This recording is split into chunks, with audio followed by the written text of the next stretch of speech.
नमस्कार मेरे प्यारे दोस्तों, कैसे हैं आप सभी? बढ़िया हो, मस्त हो, स्वस्थ हो? सभी को राधे राधे, जय श्री कृष्णा, जय श्री श्याम। परीक्षाओं का दौर है वो शुरू हो रहा है। जी हाँ, सीईटी को लेकर लाखों बच्चे वो इंतज़ार कर रहे थे, क्योंकि मल्टीपल जो एग्ज़ाम आते हैं वो सीईटी के अंतर्गत आते हैं। तो सीईटी को लेकर काफ़ी कयास लगाए जा रहे थे कि क्या कुछ बदलाव होने वाले हैं, लेकिन इस बार बदलाव हुए हैं और 4 महत्वपूर्ण बदलाव हुए हैं।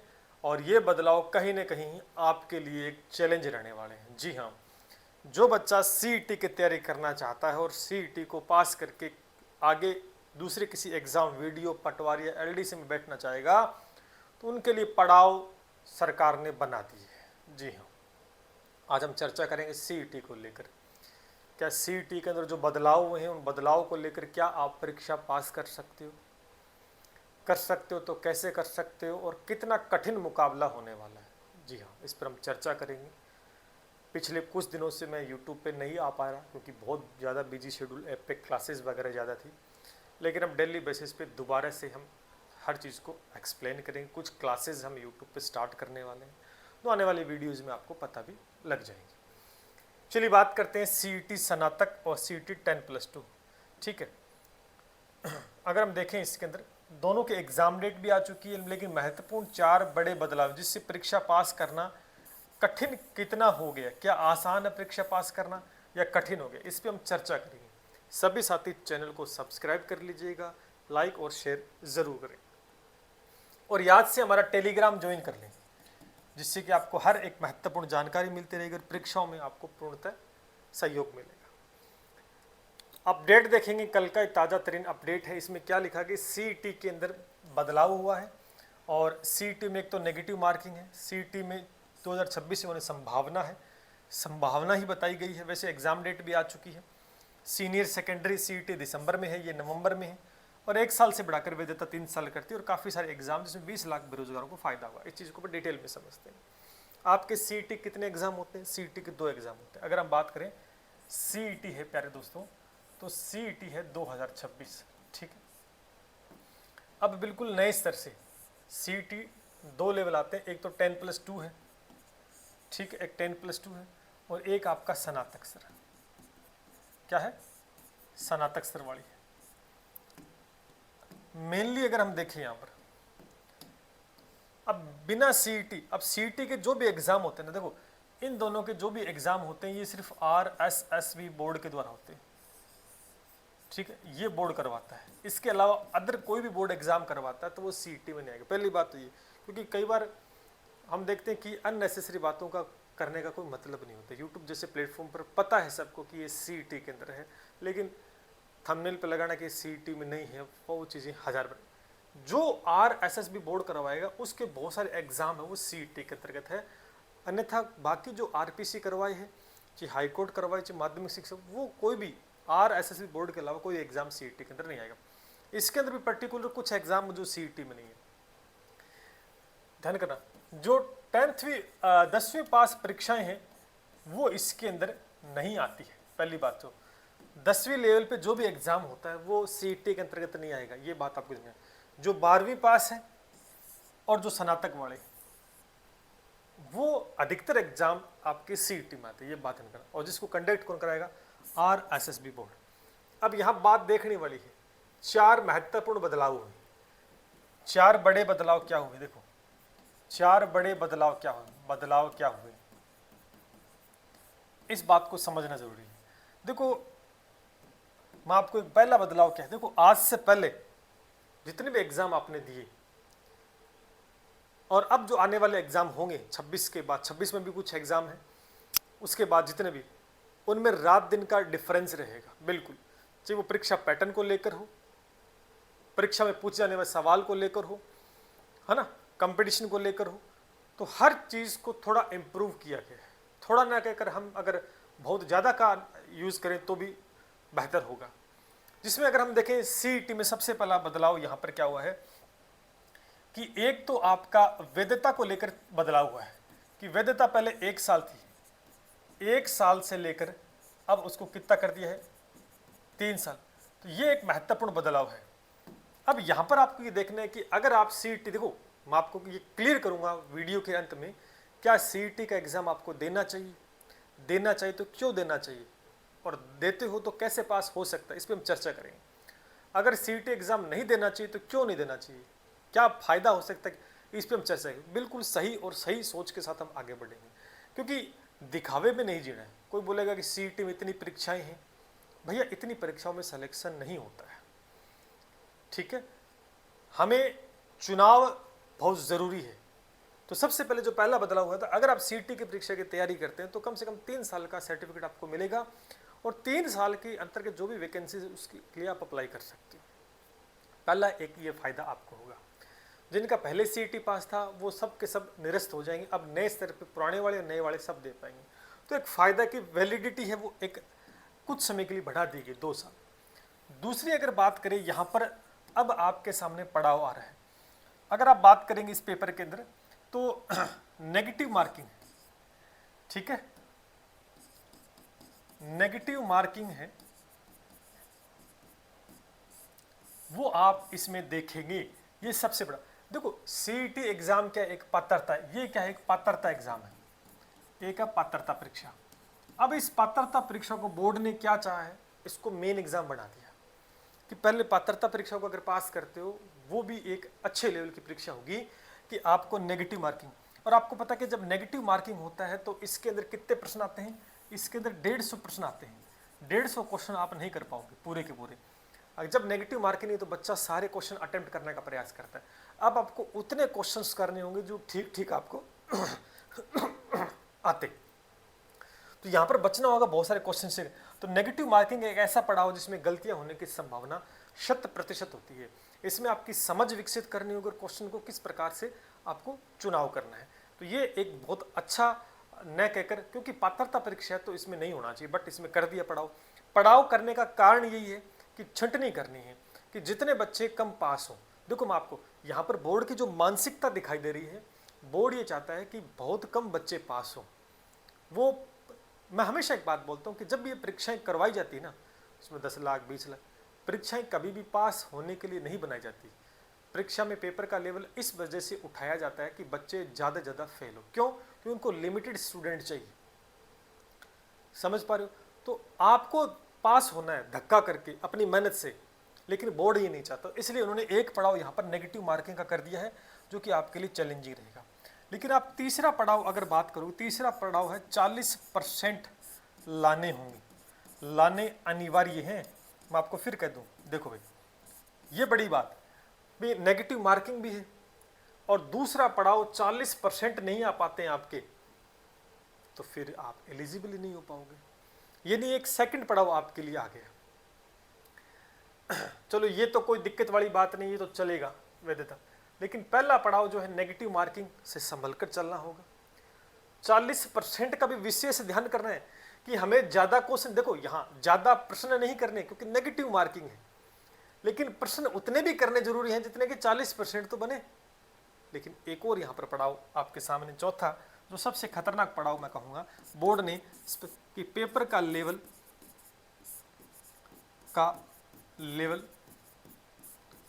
कठिन रहेगा, कठिन रहेगा। ये सबसे बड़ा पड़ाव यहाँ पर आपके सामने यूज किया गया है बोर्ड ने। और बोर्ड ने स्पष्ट ये बात कह दी कि पेपर का लेवल बहुत ही शानदार रहेगा। अब आप समझ सकते हो कि इससे पहले काफ़ी सारे एग्जाम हुए, उनके अंदर भी पेपर का लेवल बहुत शानदार रहा है। लेकिन अब आरपीसी हो चाहे आरएसएसबी बोर्ड हो, दोनों ने बिल्कुल ये तय कर लिया है कि अब परीक्षाएं हैं वो बहुत अच्छे लेवल पे होंगी। तो भैया तैयारी का स्तर, अब यहाँ पर 3 पड़ाव आपके सामने हैं, और केवल किसके लिए? पात्रता परीक्षा के लिए। केवल पात्रता परीक्षा के लिए है कि आपको मजबूती के साथ मैदान में उतरना है, ठीक है। तो जिसके लिए 3 पड़ाव, अब आप देखते जाओ कि क्या क्या होने वाला है। 3 पड़ाव, तो बच्चा सबसे पहले इनको कवर करेगा, इनको पास करेगा, लेकिन उसके बाद में जब आगे जैसे वीडियो का देते हो या कोई पटवार का एग्जाम देते हो या कोई एलडीसी का एग्जाम, मान के चलो ये वैकेंसी आ रही है, लेकिन इनके अंदर भी तो लेवल रहेगा, लेवल नेगेटिव मार्किंग रहेगी 40% इनमें भी, यानी यहाँ पर भी ये क्राइटेरिया रहने वाला और यहाँ पर भी ये क्राइटेरिया होगा। तो आपके सामने सेम पड़ाव वापस, और वही लेवल परीक्षा का उससे भी शानदार रहेगा। तो यानी आपके सामने स्टेप ज़्यादा आ गए हैं। इस बेरोजगारी के दौर में आपको नौकरी पाना बहुत ज़रूरी है, लेकिन नौकरी उम्र भी होती जा रही है, मल्टीपल एग्जाम दे दिए, सिलेक्शन नहीं हो पा रहा, फिर जाकर बोर्ड ने भी कुछ स्तर बढ़ा दिए गए हैं, तो आपके लिए बहुत ज़्यादा चैलेंजिंग दोस्तों हो जाता है यहाँ पर, यानी चैलेंज ही रहेगा। यानी मैं यूँ कह सकता हूँ कि आपको हल्के में नहीं लेना, हल्के में किसी प्रकार से नहीं लेना कि ये पात्रता परीक्षा है। अगर कोई यूट्यूब जैसे प्लेटफॉर्म को बताता भी है कि हम पास करवा देंगे, हमारी किताब से पास हो जाओगे, या हम कोई गारंटी चलाते हैं, हमारे पास यहाँ कोचिंग करने आ जाओ, वो करो, तो बात स्पष्ट मैं आपको कह दूँ कि इन चीज़ों से कुछ नहीं होने वाला। आपको एक सही दिशा का पता होना चाहिए, सही कंटेंट आपके पास है और कंटेंट को अपडेट करना पड़ेगा, ये बात मैं स्पष्ट कह दूँ। अगर आप पिछले 5 साल 10 साल से जो कंटेंट पढ़ते आ रहे हो, जिस प्रकार का पैटर्न पढ़ते आ रहे हो, शायद अगर वही आप फॉलो करोगे तो आप पास नहीं कर पाओगे। क्यों? क्योंकि अब वो प्रश्न नहीं आते कि फलाने का उत्तर क्या होगा, नीचे 4 ऑप्शन नहीं, अब एक प्रश्न जरूर आता है, लेकिन उस एक प्रश्न में 5 प्रश्न छिपे होते हैं, तो यानी वहाँ समझ विकसित करनी होगी। और यहाँ बच्चा वन लाइनर लेके जाता है, कोई पतली पतली किताब लेके जाएगा, कोई शॉर्ट नोट्स लेके जाएगा, उससे पेपर पास नहीं होगा। उससे एक 10% 20% पेपर सोल्व हो सकता है, इससे ज़्यादा कुछ नहीं हो सकता। क्योंकि प्रश्न जिस प्रकार से पूछे जा रहे हैं और जिस प्रकार से प्रश्नों का स्तर घुमाया जा रहा है, तो आपको थ्योरी पता होनी चाहिए। जी हाँ, क्योंकि आपने अगर थ्योरी को बहुत अच्छे से पढ़ा है, वो भी डिटेल में, तभी आप, क्योंकि कॉन्सेप्ट बेस्ड क्वेश्चन पूछे जा रहे हैं, आपको उससे जुड़ी हुई जानकारी पता होनी चाहिए। ऐसा उत्तर नहीं आएगा कि इसका क्या उत्तर क्या होगा, 4 ऑप्शन नहीं भैया, 4 ऑप्शन नहीं है, वो 4 क्वेश्चन बनकर आपके सामने आएंगे। कथन निष्कर्ष के हैं, सही या गलत के प्रश्न हैं, कारण और कथन, इस प्रकार के प्रश्न, जिसमें आपको डिटेल में चीज़ों को पढ़ना पड़ेगा, उसके लिए टाइम भी चाहिए। परीक्षा का सत्र की बात करें तो ये वाली परीक्षा है आपकी नवंबर में हो रही है 2026 में, तो समय तो मिला है, और ये वाली परीक्षा दिसंबर में 2026 में हो रही है। तो भाई ऐसा है, आपके सामने ये चैलेंजिंग है।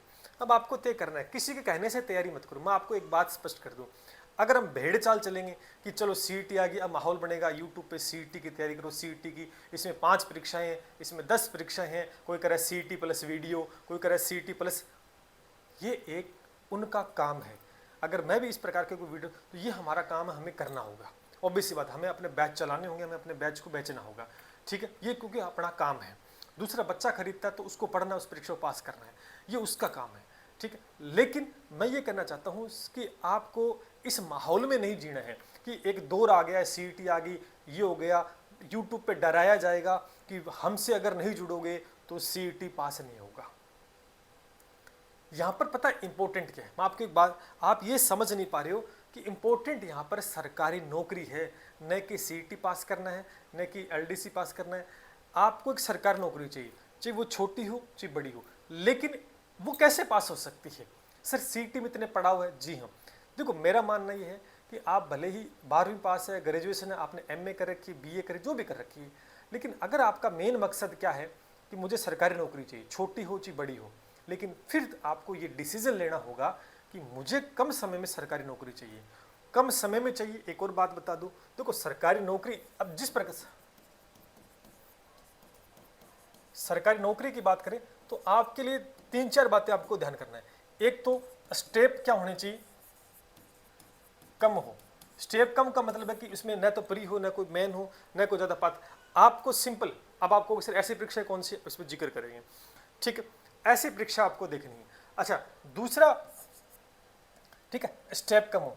तीसरा, आपको जल्दी समय में आपको नौकरी मिल जाए, और मेहनत क्या करनी पड़े, मेहनत, ठीक है, कम करनी पड़े थोड़ी सी, ठीक है। क्योंकि अगर आप सीईटी का पैटर्न देखो तो आरएस की परीक्षा मान के चलो, क्योंकि एग्जाम में सब्जेक्ट कितने, मैथ है, साइंस है, हिंदी है, इंग्लिश है, जीके है, पॉलिटी है, इंडिया का जीके, यानी यूं मान के चलो आरएस की प्रिपरेशन कर रहे हो और एक सीईटी की पात्रता पे, तो अब एक आपका फोकस सरकारी नौकरी पर होना चाहिए।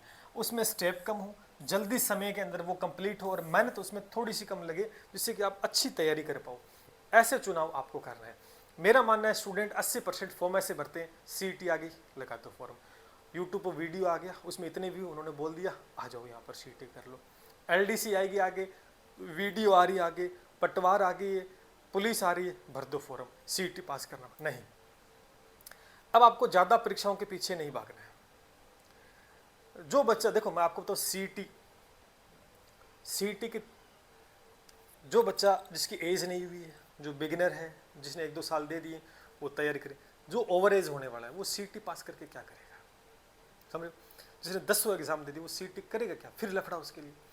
उसको कम स्टेप आपको देखने होंगे, कम स्टेप देखनी होंगी, तब जाकर आप सरकारी नौकरी तरफ मूव कर सकते हो। आपको सिर्फ कम स्टेप वाली नौकरी करनी चाहिए। देखो कम स्टेप की नौकरी आती है, लेकिन आप उसमें भ्रमित हो जाते हो कि यार इसमें तो ये फलाना ये करना पड़े। जैसे कि पशु परिचर आई थी, 4th ग्रेड आई थी, सर इसमें झाड़ू लगानी पड़ेगी, कोई कहता है गोबर चकना पड़ेगा, कोई कह रहा कि पता नहीं चाय बनानी पड़ेगी, गिलास धोने पड़ेंगे। ऐसी बातों में उलझ कर 53,000 एक बड़ी भर्ती थी, आपने उसको भी हाथ से निकाला। चलो जो निकल गई, लेकिन आने वाले समय के अंदर आप ये मत देखो मेरी डिग्री कितनी है, क्या मैं शर्म आ रही है मेरे को फॉर्म भरने में, नहीं, ऐसा नहीं करना है। शर्म आएगी, उनमें शर्म आती है, इनमें फॉर्म भरोगे तो इतने स्टेप हैं, तो पास करना भी आपके लिए थोड़ा सा चैलेंजिंग रहेगा। जो बच्चा श्योर है, मैं आपको दो सीटी की तैयारी उन बच्चों को करनी चाहिए, बिल्कुल श्योर है कि मुझे सीटी की तैयारी करनी है, मुझे एलडीसी लगना है, वीडियो लगना पड़ रहा है, उसको तैयारी करनी चाहिए। अगर उसके पास पूरा समय है, पूरा एफर्ट्स लगा सकता है, ठीक है, वो तैयारी करे। और जो देखा देखी तैयारी कर रहा है, उसके पास टाइम नहीं है, वो अगले साल ओवरेज होने वाला है, 10 एग्जाम उसने दे दिए, फाइट नहीं हो पा रहा है ना, तो समस्याएं काफ़ी सारी, अलग अलग कंडीशन अलग अलग होती है हर के जीवन के अंदर। तो आपको थोड़ा सा सोच समझ के फैसला लेना होगा, ठीक है। जिस प्रकार से लंबी, अब जैसे ये पास करूँ तो 26 तो पूरा पात्रता में चला गया, 27 जुलाई 6 महीने पूरे निकल जाएंगे, रिजल्ट आएगा इतने में, फिर जाके को परीक्षा, यानी 2 साल का फिक्स हो गया। क्या पता 2 साल में ऐसी वैकेंसी कुछ और हो जाए जिसमें सीटी भी ना हो, कम स्टेप हो, आप उसमें निकल पाओ। इसका विशेष ध्यान आपको रखना पड़ेगा, ठीक है। अगर यहाँ पर चर्चा करें तो देखो आने वाले समय के अंदर, मैं तो आपको एक बात स्पष्ट ये कर दूं, मर्जी आपकी, क्या फैसला आपको लेना, किस प्रकार की तैयारी करनी है। सीटी की तैयारी करो तो अपने बेस पे करना, अपने हिसाब से। मेरे पास टाइम है, मुझे एलडीसी बनना है, मुझे वीडियो लगना है, तो आप सीटी पास करो, क्योंकि आपका एम है वीडियो लगना। आप मेरे कहने से या किसी को और के कहने से या भेड़चाल में हो कि नहीं सीटी कर लेते हैं, सीटी पास करके आगे पता नहीं यार इतनी वैकेंसी सीटी के अंदर, कई आते हैं यूट्यूब वीडियो पे 10 वैकेंसी सीटी में, 5 वैकेंसी सीटी में, सीटी के बिना ये एग्जाम नहीं कर पाओगे। ये होता है बिजनेस मॉडल, स्पष्ट कर दूं, ये होता है बिजनेस मॉडल, और इस बिजनेस के अंदर आपका भविष्य का बिजनेस बन जाएगा। पहली बात तो ये, तो पहले भैया नौकरी लगना है तो आप तय करें, चुनाव करना अपने स्तर पर करें, किसी मेरे कहने से भी मत करें। मेरी बात जो आपको ठीक लगे उसी को मानना, जो मेरी बात ठीक ना लगे उसको मत मानना किसी प्रकार से, क्योंकि ज़रूरी नहीं कि मैं 100 बातें बोलूँगा उसमें सारी की सारी सही हो आपके लिए। हो सकता है उसमें 10 बात आपको नहीं जची, आपको गलत लगी, उसको नहीं मानना है, क्योंकि यहाँ पर सीधी बात करूँ तो आपके भविष्य की बात है। हो सकता है मेरी उन 10 बातों से आपको नुकसान हो जाए, आपका भविष्य खराब हो जाए, तो मैं कहता हूँ उन 10 बात को नहीं मानना। लेकिन 5 बातें ऐसी है जिससे भविष्य भी सुधर सकता है, अगर फॉलो तो उनको मानना भी जरूरी है। आने वाले समय के अंदर दोस्तों, जैसे कि पशु परिचर आ रही है, पशु परिचर भी है, 4th ग्रेड है, हाईकोर्ट का एग्जाम नहीं, 10वीं पास पे काफ़ी सारी वैकेंसीज और भी आएंगी, तो आप उनकी प्रिपरेशन कर सकते हैं। बोलोगे सर अब तक आई नहीं, बिल्कुल आई नहीं, मैं मानता हूँ आई नहीं, लेकिन जब आई थी तब आपने क्या किया भी। एक्सक्यूज बच्चा बहुत करता है कि सर आई नहीं, पशु परिचर है नहीं, अब अभी 4th ग्रेड को 24,000 वैकेंसी है, सर वो तो झाड़ू निकालने वाली है, आगे कहानी वहीं घूम फिर के आ गई ना। बहुत कमेंट आते हैं मेरे पास यूट्यूब पे या व्हाट्सएप पे, सर वो तो झाड़ू वाली वैकेंसी, तो भाई मत भर भी, झाड़ू वाली नहीं भरनी तो मत भर ले, सीटी को कर ले तेरे पास, है ना। तो ऐसा है कि ऐसा करते हो तो मेरे हिसाब से फिर किसी वैकेंसी में नहीं। दूसरा, सर वैकेंसी नहीं आई, पशु परिचय की तैयारी करें, भाई पीछे आई थी क्या उखाड़ लिया, सर पीछे तो तैयारी नहीं की थी, क्यों नहीं की, मैंने पूछा भी क्यों नहीं की, सर मेरे दोस्त ने कहा था कि इसकी क्या करनी है तैयारी, मैं तो और परीक्षा के लग रहा था, अब क्यों भर रहा, अब वो दोस्त कहाँ चला गया, उस दोस्त की वजह से तेरा 1 साल ठुक गया, तो 1 साल क्यों ठुक गया, वैकेंसी निकलेगी 2-3 साल तेरे खराब हो गए। अब कह रहे हैं सर 4th ग्रेड आई थी, सर उसका भी फॉर्म नहीं भरा, सर वो ऐसे ही नहीं भरा फॉर्म, मैं तो उसकी तैयारी कर रहा था। अच्छा, अरे ले दे के हो क्या रहा है, ले दे के आपका टाइम तो निकल रहा है, आपकी एज निकल रही है, आपका तो टाइम चौपट हो रहा है, किसी का क्या बिगड़ रहा है, किसी कुछ नहीं बिगड़ रहा, समझ पा रहे हो। अच्छा, यहाँ पर एक बात मैं स्पष्ट करना चाहूँगा टीचर वाले बच्चों की, जो टीचर भर्ती की तैयारी करते हैं, टीचर तो उनको भैया ऐसा है सीटी के लफड़े में नहीं पढ़ना है, सीटी के लफड़ों मत पढ़ना। सीट आपकी 1st ग्रेड आ रही है, 2nd ग्रेड आ रही है और रीट आ रही है, तो इन्हीं की प्रिपरेशन करोगे तो शायद बेटर रहेगा आपके लिए, ये सबसे बेहतर चुनाव रहेगा। अगर आप सीटी के एग्जाम के अंदर जाते हो तो मैं कहता हूँ सबसे गलत फैसला आपका होगा, और न तो इधर के रहोगे ना इधर के रहोगे। इसलिए फोकस इस 3 एग्जाम के, जिसमें भी आप एलिजिबल हो ना, इस पे फोकस करो टीचर वाले बच्चे। सीट के चक्कर में मत पड़ो, ये मीठा लालच है, समय पहले भी खराब कर दिया, ये रूल बदलेंगे वो रूल बदलेंगे, अब ये 1 साल पूरी परीक्षा का काम करवा देंगे, फिर 27 में कोई एग्जाम आएगा, इतना कुछ नहीं होने वाला। ठीक, फिर दूसरी बात 10th बैच पे जो एग्ज़ाम अभी आने वाले हैं, जैसे पशु परिचर वैकेंसी श्योर आपकी होने वाली है, ठीक है, पशु परिचर है, हाईकोर्ट वाली है, ठीक है, 10+2 की LDC भी आएगी, उसके बाद में आपकी 4th ग्रेड की वैकेंसी 24,000 पदों पर प्यारे दोस्तों वो भी आ रही है, एक बिजली विभाग के अंदर भी वैकेंसी आ रही है, जो CT में नहीं बिजली विभाग के अंदर भी वैकेंसी आ रही है, काफ़ी सारी और वैकेंसीज होंगी जिसका मैं जिक्र आगे आने वाली वीडियो में करूँगा, उसकी प्रिपरेशन करें, फैसला आपके हाथ में है, ठीक है ना। वो कहते हैं कई बार क्या होता है कि सर वैकेंसी आएगी तभी तैयारी करें, ये तो वही बात है कि बारिश आएगी तभी अपन छत्ता खोलेंगे, बात वही है, हमें पता बारिश आने वाली तो पहले छत्ता लेके निकलने, भीगेंगे नहीं बाजार में, चीज़ वही है, डिपेंड आपके ऊपर करता है। अच्छा, दूसरी बात यहाँ पर आप देख सकते हैं कि मल्टीपल एग्जाम की हमने भी प्रिपरेशन कराई है, हम वो नहीं कहते, आपने देखा होगा यूट्यूब जैसे प्लेटफॉर्म पे, जैसे अभी SI का एग्जाम हुआ था पीछे, कठिन आया था, सबने क्या बोला, हमने तो 500 रुपये में कोर्स बेचा था, पेपर नहीं आया तो नहीं आया, लेकिन वही अब दोबारा से कोर्स बेच रहे, क्यों? क्योंकि जो भी 2021 वाली दोबारा से आ गई, तो उनको सोचने वाला कि आप इस परीक्षा में कुछ नहीं दे पाए, अब क्या कर दोगे, है ना। तो इसमें थोड़ा सा ध्यान करने वाली बात है। तो बहुत अच्छे लेवल पे हमने हर चीज़ों को डिस्कस किया, चाहे आप CT को लेकर ले लो। हाँ, मैं ये कह रहा हूँ जो बच्चा तैयारी करना चाहता है वो जुड़ सकता है, वो जुड़ सकता है हमारे बैच के साथ। मैं ये कहता हूँ जो मैं खुद कह रहा हूँ कि CT की किसको प्रिपरेशन करनी चाहिए, मैंने बता दिया। अगर आप प्रिपरेशन करना चाहते हैं, आपको 40% कवर करना है, आपको नेगेटिव मार्किंग से बचना है और पेपर का लेवल जो है उससे बाहर निकलना है, तो शायद हम हेल्प कर सकते हैं इस चीज़ के अंदर, और हेल्प हम 100% कर सकते हैं, है ना। हम 100% कर सकते हैं हेल्प आपकी, क्योंकि हम उस लेवल की मेहनत भी करते हैं, उस लेवल की मेहनत भी करते हैं। तो एक 10+2 का बहुत ही अच्छा बैच हमने लॉन्च कर रखा है, जिसमें हम उसी चीज़ को कर रहे हो। जैसे इसमें आपको राशन का GK बहुत अच्छे तरीके से मिलेगा, साइंस और मैथ, हिंदी और कंप्यूटर बहुत अच्छे लेवल पे चीज़ें डिस्कस की गई हैं, तो आप इससे जुड़ सकते हैं। बहुत प्यारा, बहुत ही शानदार बैच है, किसी प्रकार की कमी आपको नज़र नहीं आएगी।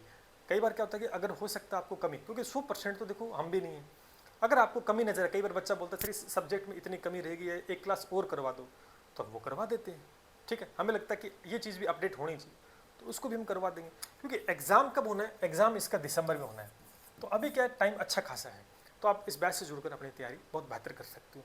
मैं इतना विश्वास आपको दिला सकता हूँ, अपन उसमें विश्वास नहीं करते हम ये कर देंगे वो करते हैं, हम इतना विश्वास कर सकते हैं कि जो हम पढ़ा रही है वो पढ़कर उस एग्ज़ाम में आप बहुत अच्छा परफॉर्म कर पाओगे, आपको 40% बनाने में भी दिक्कत नहीं होगी, पेपर का लेवल बहुत अच्छा कर पाओगे, और नेगेटिव मार्किंग से कैसे बच रहे इस बात को भी हम साथ साथ साझा करेंगे।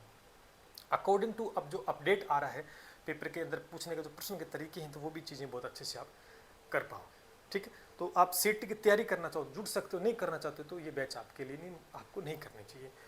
ना आगे मैं आपको बताऊं, जैसे कि पशु परिचर का बैच है, तो जो बच्चे 10th बेस आउट एग्जाम की प्रिपरेशन करना चाहते हैं, पिछले बैच के अंदर भी हमने शानदार 150 में से 130+ जो फर्स्ट टाइम आया था, बहुत अच्छे लेवल पे हमने हर शिफ्ट के अंदर कवर करी, जिसका प्रूफ भी यूट्यूब पे बार बार हम दे रहे हैं।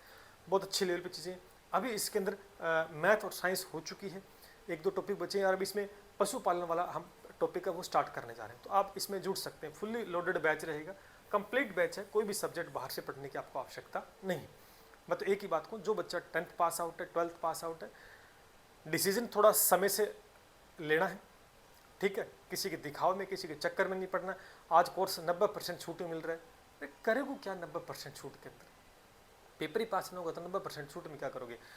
कचरा होता है ना, जो दुकान में कचरा होता है, समझे आप, जब दिवाली आती है तो वो क्या सेल लगाते हैं 50%, 70, अरे वो पुराना माल वो निकालते हैं, किताब का ऊपर वाला पेज बदलेंगे और बेचेंगे, और कुछ नहीं, और आपको कंटेंट वही मिलेगा जो 5 साल से बेच रहे हैं आपके सामने, नया नहीं हुआ धन करना।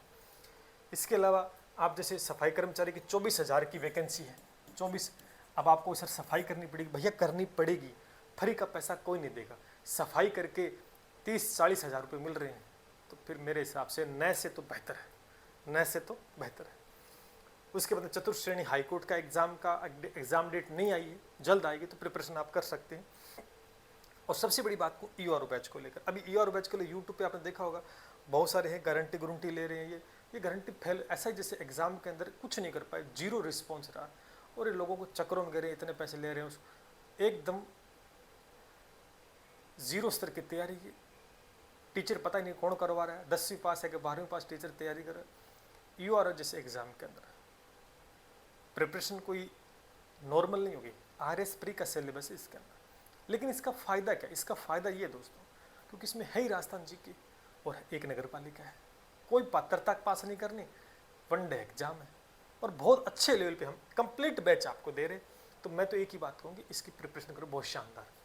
ये अपना नंबर है, इस पर आप कॉल करके व्हाट्सअप कॉल कर सकते हैं, व्हाट्सअप पे मैसेज कर सकते हैं, जानकारी ले सकते हैं। अगर कोई बच्चा स्नातक पास है और CET स्नातक की तरफ भाग रहा है, बेवकूफ़ी करेगा बिल्कुल, क्योंकि पात्रता फिर जाके कब वीडियो कब पट, इससे अच्छा है इतने एग्ज़ाम आपका करवा दिया जाएगा। ERO का बहुत बड़ी भर्ती है और इसके बिहाफ पे आप CET भी पास कर लोगे, नो डाउट, क्योंकि मल्टीपल सब्जेक्ट इसमें पढ़ने की आवश्यकता आपके नहीं है, क्योंकि उस लेवल की तैयारी भी आपको करनी होगी। तो एक अच्छा बैच हमने लॉन्च कर रखा है, तो आप प्रिपरेशन कर सकते हैं। ठीक है, हम इतना कह सकते हैं कि मेहनत हम उस लेवल की करवा सकते हैं, पेपर में प्रश्न का स्तर कैसा भी क्यों ना हो, आप अच्छा लेवल कर पाओगे कवर। ठीक है ना, हवाई बातें नहीं है, मेहनत के बेस पर ही आपको सिलेक्शन लेना होगा। हम भी मेहनत करेंगे और आपको भी करनी पड़ेगी, तब जाके चीज़ें बहुत अच्छे से वेल डिफाइन हो पाएंगी। उम्मीद करता हूँ मेरी बात को बहुत अच्छे से समझ पाए होंगे। आगे रीड के काफ़ी सारे बैचेज़ हैं, वो भी आप ज्वाइन कर सकते हैं। एक बार फिर कह रहा हूँ, CET की परीक्षा तैयारी कर रहे हो, लेकिन सोच समझ के एफर्ट्स लगाने हैं, दिखावा या भीड़ की चाल नहीं चलनी है। क्यों? क्योंकि भीड़ का हिस्सा बनते हो तो भीड़ जब दौड़ेगी ना तो कुचल दिए जाओगे। अगर आप में ताकत है, स्ट्रेंथ है, तो ही बच के निकल पाओगे। फैसला आपके हाथ में। जय हिंद, जय भारत।